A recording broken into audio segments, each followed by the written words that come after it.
Oi, nesse vídeo nós vamos aprender sobre as diferenças dos antidepressivos, dos vários tipos de antidepressivos e como funcionam cada um deles.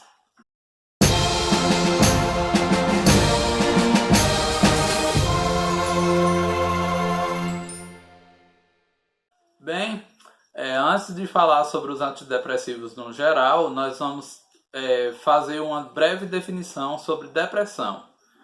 A depressão é um estado mórbido, certo? Que aparentemente ela pode ser mascarada, mas que se apresenta de uma forma que a pessoa fica apática, que a pessoa fica com uma tristeza e a pessoa fica desmotivada para viver. Esse é basicamente o esquema básico de sintomas para depressão, embora tenha outros sintomas também, como isolamento, e que também pode se agravar para a ideação suicida e também até mesmo o próprio suicídio, certo? Então a depressão é uma doença que até hoje ela é banalizada, e por algumas pessoas terem essa capacidade de mascarar essa doença, as pessoas acham que a pessoa depressiva ela é aquela pessoa que fica ali no cantinho de parede, que não quer comer, que não quer se alimentar, embora esses também sejam sintomas da depressão, mas que não somente aquelas pessoas que portam depressão, certo? Uma pessoa pode ser muito bem, uma pessoa sorridente, uma pessoa bem entrosada com as outras, mas que pode ter esse tipo de sofrimento mental, e esse tipo de sofrimento mental ser mascarado. Dentre os transtornos depressivos, nós também temos os transtornos ansiosos. Os medicamentos antidepressivos também agem na ansiedade, certo? Nós vamos falar um pouquinho agora sobre a neuroquímica desses medicamentos, como é que eles agem no nosso cérebro, e a partir daí nós vamos entender como é que funcionam esses medicamentos no cérebro, porque todos esses medicamentos agem no cérebro. Primeiro nós vamos falar sobre os tipos de antidepressivos. Nós temos os antidepressivos que são os mais antigos, portanto são um dos antidepressivos mais seguros por questão dos estudos de fase 4 já terem sido concluídos, então os efeitos colaterais deles estão bem claros, estão bem evidentes, certo? Então o risco de aparecimento de novos efeitos colaterais, de novos eventos adversos são bem menores, mas só que em compensação os antidepressivos tricíclicos eles não têm um melhoramento da sua fórmula. Ou seja, o que é isso, melhoramento da fórmula? Os antidepressivos tricíclicos eles não são nada seletivos, ou seja, eles não vão pegar somente a recaptação dos neurotransmissores que nos importam no tratamento da depressão. Ele vai pegar aí também o antagonismo dos receptores da histamina, ele vai pegar o antagonismo dos receptores da adrenalina, principalmente o alfa-1, causando hipotensão postural e até mesmo síncope ou desmaio, tá certo? Então nós vamos ter um aumento do peso por conta do bloqueio dos receptores da histamina, e nós vamos ter também aquela sedação. Essa sedação aqui ela é muito benéfica nos pacientes que têm depressão associada com transtornos do sono, tá ok?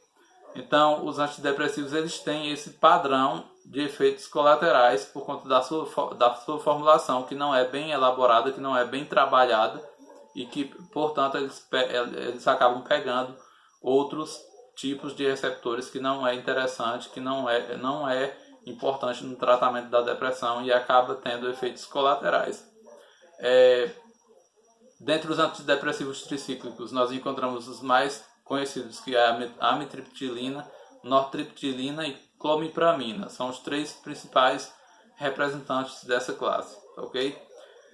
Outra classe de antidepressivos são os inibidores seletivos da recaptação de serotonina, que a gente chama de ISRS. Os ISRS eles não apresentam aqueles sintomas que eu falei, que está relacionado à histamina e à adrenalina. Nós temos uma seletividade desses medicamentos que vão inibir somente a recaptação da serotonina. E o que é que acontece quando a recaptação ela é bloqueada?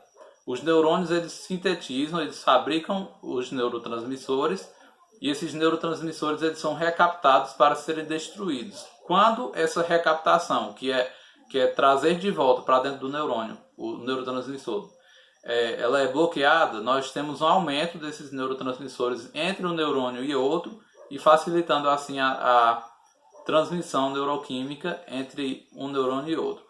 E aqui caberia também falar sobre as funções desses neurotransmissores. Os neurotransmissores que são mais responsáveis pelos transtornos depressivos, de acordo com a hipótese das monoaminas, que é a mais aprovada hoje, é a serotonina e a noradrenalina, certo? Então, os medicamentos que agem na depressão, eles vão pegar esses dois tipos de neurotransmissores, os recaptadores desses neurotransmissores. Outra classe de antidepressivos que nós conhecemos são os inibidores da recaptação de serotonina e noradrenalina, que aí o principal representante é a venlafaxina, tá ok? Sim, e voltando, os principais representantes dos ISRS, que são seletivos da recaptação de serotonina, nós temos aí o citalopram, o escitalopram e a sertralina. São os três principais representantes dos ISRS. Não esquecendo também da fluoxetina e da duloxetina também, que faz parte dessa classe medicamentosa. Nós temos que falar da importância dos receptores 5-HT. 5-HT é a serotonina, certo? Os receptores 5-HT são os receptores da serotonina. Quando o medicamento vai lá no cérebro e bloqueia a recaptação desse neurotransmissor, nós vamos ter um aumento desse neurotransmissor na sinapse, no encontro entre um neurônio e outro.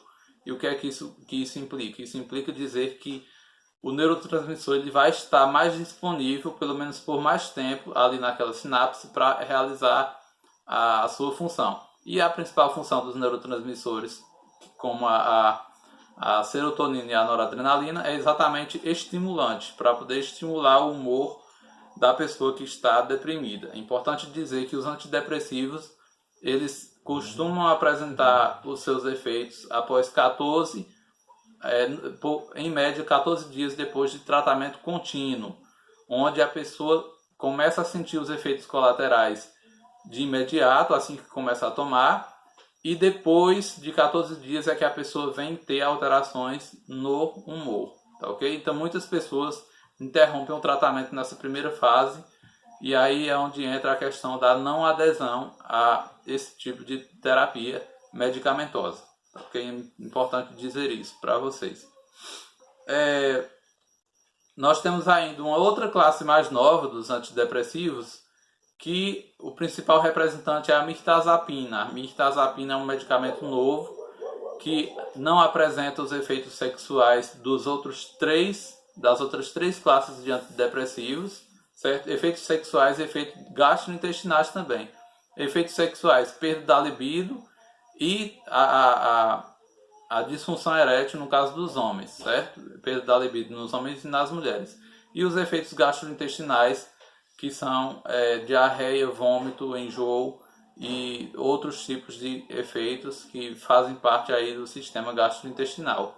A mirtazapina ela tem esse efeito reduzido porque, ao invés de ela bloquear a recaptação da noradrenalina ou da serotonina no caso, ela vai antagonizar alguns receptores 5-HT2 que tem uma importância muito grande no tratamento da depressão. Nós temos acho que na média de 5 receptores mais conhecidos da serotonina, que varia de 1 até 5, e aí a mirtazapina ela vai bloquear um deles, e nesse bloqueio a serotonina vai agir melhor nos demais receptores da serotonina, e nós temos uma melhora significativa da depressão e dos sintomas que envolvem esses transtornos mentais, certo? A mirtazapina também tem um efeito nos transtornos ansiosos, tá ok? E esses efeitos colaterais são bem importantes. No caso dos ISRS, que são os que mais apresentam os sintomas sexuais, nós temos uma alta taxa de abandono de tratamento por conta desses efeitos sexuais. Eu falei no vídeo que eu tratei sobre o Viagra, que muitos psiquiatras eles tendem a prescrever esse padrão de medicamentos para poder combater a disfunção sexual nos homens, mas aí a gente sabe que a gente deve procurar o mínimo possível combater o efeito colateral de um medicamento com outro medicamento, porque aí esse outro medicamento vai ter também seus efeitos colaterais e aí vai virando uma bola de neve até que aquele paciente esteja tomando muitos medicamentos, que a gente chama de polifarmácia. Bem, pessoal, e era isso que eu tinha para falar sobre os medicamentos que são usados hoje como terapia para depressão. Eu espero que vocês apreciem esse vídeo, se inscrevam no canal e também compartilhem esse vídeo para as outras pessoas verem informações sobre saúde e saúde mental, ok? Então aguardo vocês no próximo vídeo e até a próxima.